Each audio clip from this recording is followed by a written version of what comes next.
أعوذ بالله من الشيطان الرجيم بسم الله الرحمن الرحيم الحمد لله رب العالمين نحمده ونستعينه ونؤمن به ونتوكل عليه ونستغفره ونتوب عليه ونصلي ونسلم على حبيبه ونجيبه وخيرته في خلقه حافظ سره ومبلغ رسالاته سيدنا ونبينا أبي القاسم المصطفى محمد اللهم صل على وآل محمد وعلى آله الأطيبين الأطهرين المنتجبين سيما بقية الله في الأرضين وصل على أئمة المسلمين وهماة المستضعفين وهداة المؤمنين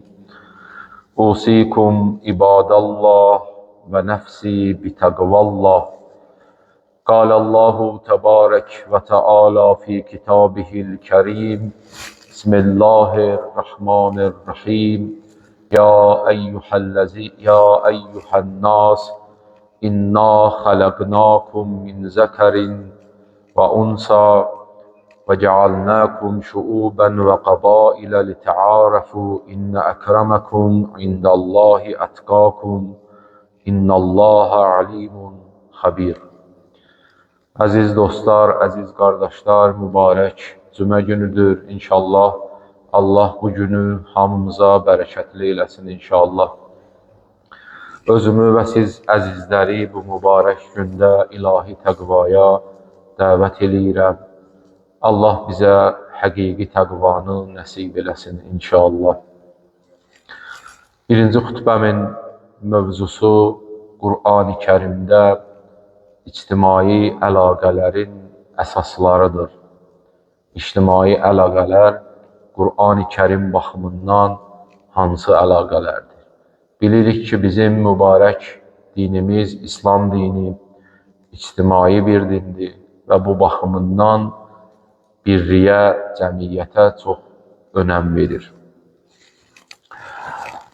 Hucurat surəsinin 13-cü ayəsi Qur'an-ı Kərimin məşhur ayələrindəndir ki, Allah Teala bu ayədə bizim ictimai əlaqələrimizə işarə eləyir. Buyurur ki, ya əyyuhən-nas, ey insanlar, inna xələqnakum, həqiqətən biz sizi yaratdıq, min zəkərin, kişi cinsindən, əunsa, qadın cinsindən. Və cəalnakum, və biz sizi qərar verdik, şuubən və qəbailə li-tə'arafu, qəbilələrə böldük, şöbələrə böldük ki, bir-birinizi tanıyasınız. Filan kəs qara dərilidir, filan kəs ağ dərilidir, filan kəs filan tayfadandır, filan qəbilədəndir, filan millətdəndir. Bunu bölüm olaraq biz böldük. Niyə li-tə'arafu? Ta ki siz qarşılıqlı olaraq bir-birinizi tanıyasınız. Amma Allah Teala burada bir nöqtəyə işarə edir ki, qəbilə fəxr deyil, tayfa fəxr deyil, millətçilik fəxr deyil, bəlkə o şey ki, fəxr olmasıdır. İnnə əkrəməkum indallah. Bu bölümlər arasında hər kim ki təqvalı ola, o Allah yanında dəyərlidir. İnnə əkrəməkum indallahi ətqakum. Sizə dəyər verən Allah yanında təqvadır. İnnallaha əlimun xəbir. Allah hər bir şeyə alimdir, xəbirdir, yəni xəbərdardır.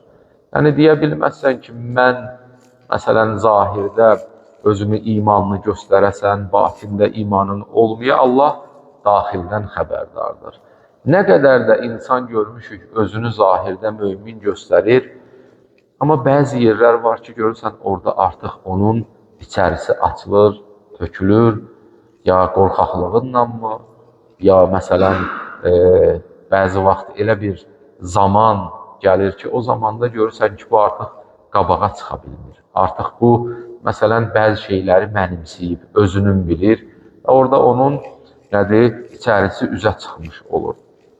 Və odur ki, Qur'an-ı Kərim həqiqətən ictimai əlaqələrə böyük dəyər verir və Qur'ana müraciət etdikdə, İslama müraciət etdikdə bir neçə əsl var, kök var ki, bunlar qayda olaraq İslam, Qur'an bizə ictimai əlaqələrin əsası olaraq bunları bizə təyin eləyibdir. Onlardan biri bundan ibarətdir ki, insani kəramətə hörmət qoymaq, insanların bir-birinə hörmət qoyması ictimai qaydaların əsasını, kökünü təşkil edir. Və bu haqda da bu ünvanda bir xütbəm olub cümələrin birində ki, Allah Teala buyurur: "Və laqad kərramna bani Adəmə və hamalnahum fil berri vel bahr." Biz Adəm övladına kəramət verdik, dəyər verdik. Onları bütün yaradılışlardan dəyərli elədik. Hamalnahum fil berri vel bahr. Quruda və dənizlərdə, suda onları miniklərə mindirdik. İnsanın kəraməti bu ayədə nədən istifadə olunur? Məsələn, kəramətinin bir hissəsi bundan ibarətdir ki, məsələn, görürsən ki, dənizlər, sular, dənizdə, suda olan varlıqlara aiddir, balığa və bu kimi şeylərə. Amma görürsən ki, məsələn, bəzi aləm var ki, bəzi, məsələn, həşəratlara aiddir, məsələn. Bəzi varlıqlar var ki, bu dünya, məsələn, təkcə onlara aiddir. Amma insana bütün su, yer, göy, bütün hamısı insana aiddir. İnsanın kəraməti burada məlum olur və Allah Teala buyurur: "Və laqad kərramna bani Adəmə." Biz Adəm evladına kərəm verdik, dəyər verdik, kəramət verdik. "Hamalnahum fil berri vel bahri." Onları miniklərə mindirdik. Həm quruda, həm suda, dənizlərdə və rəzəqnahum minət-teyyibat. Bundan başqa onlara ruzi verdik, pak şeylərdə. Bu insanın kəraməti və Allahın verdiyi dəyərdir. Və fəzzəlnahum ələ kəsirin mimma xələqna təfzila. Və yaratdığımız digər varlıqlar ki var idi, onlardan da insanı üstün qərar verdik. Əli əleyhissalamın məşhur hədisi yadıma düşdü ki, buyurur: insanın heyvandan və mələkdən fərqi nədən ibarətdir? İnsanda həm şəhvət var, həm ağıl var. Mələkdə fəqət ağıl var, heyvanda fəqət şəhvət var ki, onların yolu məlumdur. Amma insan ağlı əsasında şəhvətini kontrol eləyə bildikdə həm mələkdən, həm heyvandan üstün olmuş olur. Və odur ki, insan həqiqətən bütün varlıqların şərafətlisi, kəramətçisi və üstünüdür. İctimai əlaqələrdə də Qur'an-ı Kərimin bizə tövsiyəsi bundan ibarətdir ki, birinci əsl olaraq bir-birinizə gərək qarşılıqlı hörmət edəsiniz, ehtiram qoyasınız. İkinci əsl ki, Qur'an bizə tövsiyə eləyir, ehsan və məhəbbətdir. İnsanların bir-birinə qarşılıqlı yaxşılığı və bir-birinə məhəbbət bəsləməsidir. Qur'ana müraciət etdikdə görürük, deyir ki, buyurur ki, valideynə yaxşılıq eləyin, qohumlara yaxşılıq eləyin, qonşulara yaxşılıq eləyin. Bu yaxşılığı Qur'an-ı Kərim bizlərə tövsiyə eləyir. Çox ayələrdə, hətta Allah Teala özünə ibadətdən sonra valideynə yaxşılığı neçə dəfə müxtəlif yerlərdə bizlərə tövsiyə eləyibdir. Üçüncü əsl isə hansı əsldir? Vəhdət və birlikdir.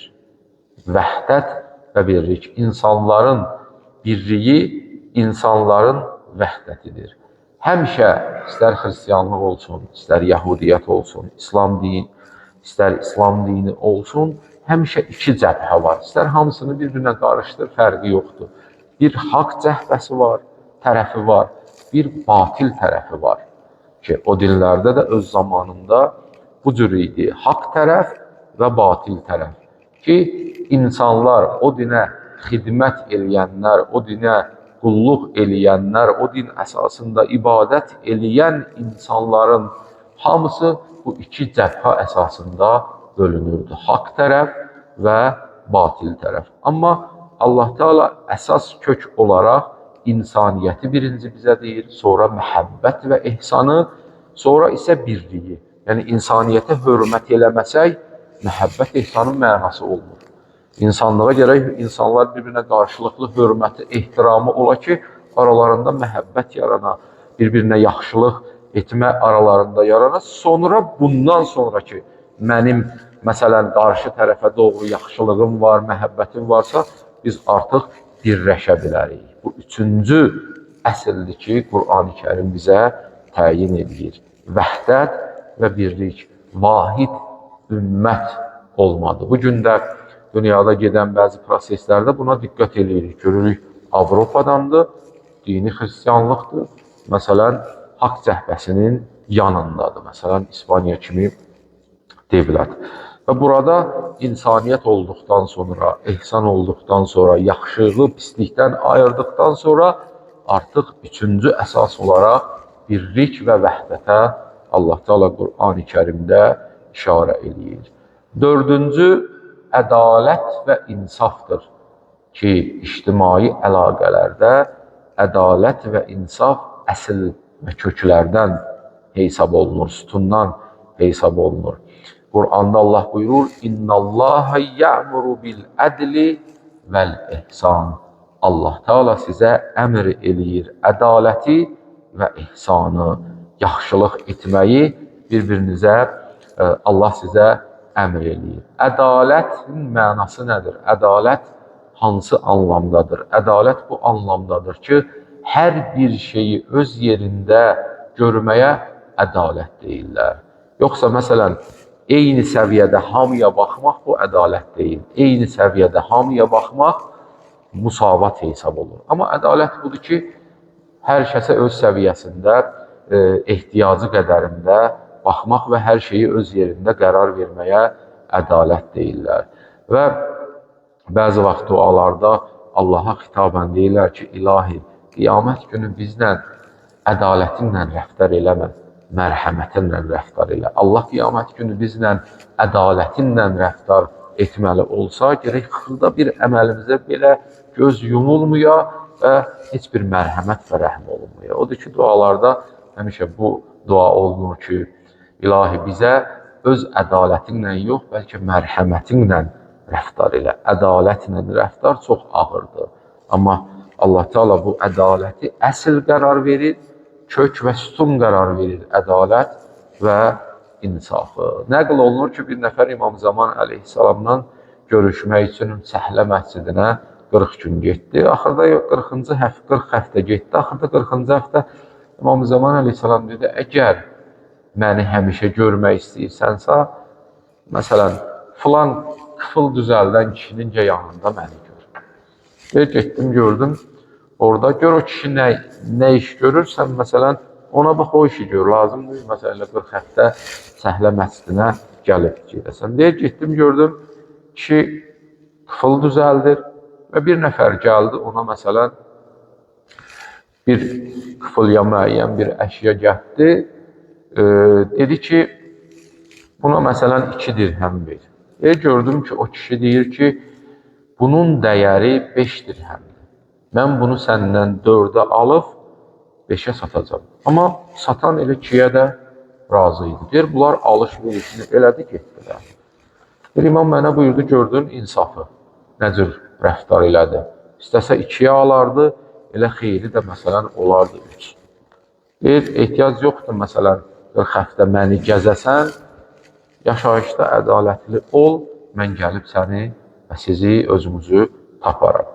Və bu həqiqətən ədalət və insaf olmasa fitnə fəsad baş alıb gedər ki, bunu cinayətkar ölkələrdə də görürük.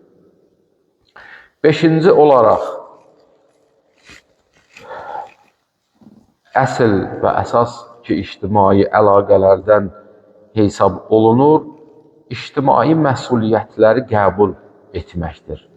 Məsələn, görürsən, bir nəfər şəhərin merqorada olur, ictimai məsuliyyətdir və bu məsuliyyətləri qəbul edir. Nəyə görə? Cəmiyyətin ehtiyacını və cəmiyyətin problemlərini həll etmək üçün.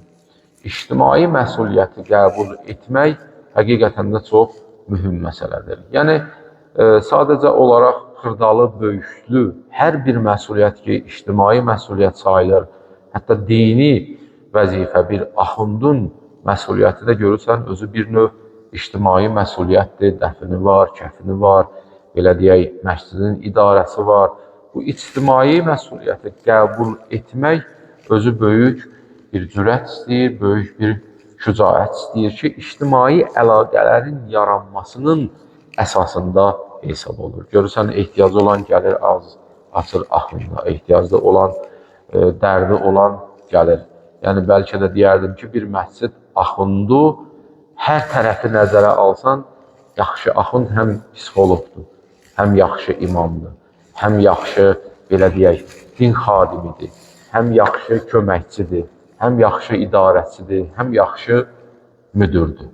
Niyə? Çünki dərdi olan da gəlir, dərdini ona danışır. Evlənmək istəyən də ondan soruşur. Ən azından bir istixarə elədir. Təlaq vermək istəyən də gəlir, onunla məsləhətləşir. Ailəsinin dərdi olan da bir əmin adam olaraq bilir. Bunun özü bir ictimai məsuliyyətdir. Allah Teala Qur'an-ı Kərimdə buyurur: "Yevme ned'u kullu unasin bi imamihim فَمَنْ اُوْتِيَ كِتَابَهُ بِيَمِينِهِ فَاُولَٰئِكَ يَقْرَؤُونَ كِتَابَهُمْ وَلَا يُظْلَمُونَ فَتِيلًا." Allah Teala buyurur ki, qiyamət günü gəldikdə hər ümmət öz imamınla çağırılacaq ki, sən filan kəsin arxasında gedirdin, indi gəl, filan kəsi gətiririk, gəl onun arxasında görək, bu neynədir ki, sən də bunun arxasında getdin. İmamını düzgün seçməmək səbəb oldu müxtəlif azğın firqələrin yaranmağına. Mən oxudum, oldum 30 il, 40 il bir alim yarattım bir məsələ. Bir tarixdə məsələn biri oldu, adı Əhməd, Əhmədiyyə, Bəhab, Bəhaiyə, bu kimi firqələr, görürsən gözləri bir alim idi. Amma neynədilər? Başladılar bəzi iddialar etməyə, o iddialar əsasında bu azğın firqələr başladı yaranmağa. Elə Vəhabiyyətin özü də bu müasir dövrdə ən başlanğıcıdır. Bu ən başında duran adlardan biridir bu firqələrin. Niyə? Çünki zamanında imamını düz seçmədilər. Odur ki, ictimai məsuliyyət, idarəçilik həqiqətən çox bir önəmli məsələdir ki, hətta insan imam seçimində, elə məsum imamla da söz getməsə, İnsan imam seçimində, bir rəhbər seçimində də düzgün seçim eləməlidir. Və mən sözümü bundan artıq ictimai əlaqələr mövzusunda uzatmaq istəmirəm, amma titirvari olaraq bir neçəsinə də işarə edeyim. Onlardan biri ailə məsələsidir ki, ailə ictimaiyyətin əsaslarından hesab olunur. Qonşuların hüquqları olaraq ayələrdə, hədislərdə qeyd olunur ki, cəmiyyətin möhkəm qalmağında mühüm rolu var. Dostlarla, salih dostlarla, kəramətli dostlarla əlaqələrdir, cəmiyyətdədir, cəmiyyətdə iştirakdır, cəmiyyətin ümumi ictimai yerində iştirak etməkdir, təşyi cənazədir, xəstə yanına getməkdir, bir kəsin dəvətini qəbul etməkdir. Bu kimi şeylər hamısa cəmiyyətdə ictimai əlaqələr İslam tövsiyə eləyir və qorunmağında bizə belə deyək, vacib həddində bizə buyurur. Çünki bir cəmiyyətdə bərəkət, ictimai əlaqələr düzgün olmasa bərəkət olmaz. Bərəkət olmasa fitnə fəsad çox olar. Fitnə fəsad olduqda mənəviyyat olmaz. Mənəviyyat olmadıqda ruh ölər. Ruh öldükdə də ki, insan yaşayan bir ölüyə bənzəyir. Və həmçinin digər cüziyyatına da İslam işarə eləyir. O ictimai əlaqələrdən bir sıra cüz'i rəftarlardır. Məsələn, salam vermək, xoşdilli olmaq, xoş rəftar olmaq, əmanətdar olmaq, əhdə vəfa eləmək və həmçinin eybi qoruyub saxlamaq, eybi örtmək, siri qoruyub saxlamaq, bunlar hamısı ictimai əlaqələrdə bir cüz'i rəftarlarla hesab olunsa, mühüm məsələlərdəndir və Qur'an-ı Kərim, İslam bizə tövsiyə eləyir ki, ictimai əlaqələri qoruyun, bu köklərə, bu əsaslara, bu sütunlara diqqət eləyin. Və bunun da eşitdiyimiz yer təbii ki, cümədir, moizələrdir. İslamın sözünü bizə harda deyirlər? Hamının imkanı olmur ki, gedə aça oxuya bir, məsələn, elmi məqalədən. Elmi məqalə də görürsən ki, biraz ağır, biraz, məsələn, çətin təbirlərlə yazılır və ən gözəli cümələrimizdir ki, bu mübarək günlərdə bu əlaqələrə işarə olunmalıdır. Bunların hamısının özü tək-təklikdə bir moizədir, bir mövzudur ki, mən bir xütbə içərisində bunlara qısa da olsa işarə eləmiş oldum. Allah inşallah İslam ümmətini qorusun. Allah bu ictimai əlaqələri, mehribanlığı, lütfü, mərhəməti, ehsanı Allah Teala bizlərə nəsib eləsin inşallah. Vəssalamu aleykum cəmiən və rəhmətullahi və bərəkatuh.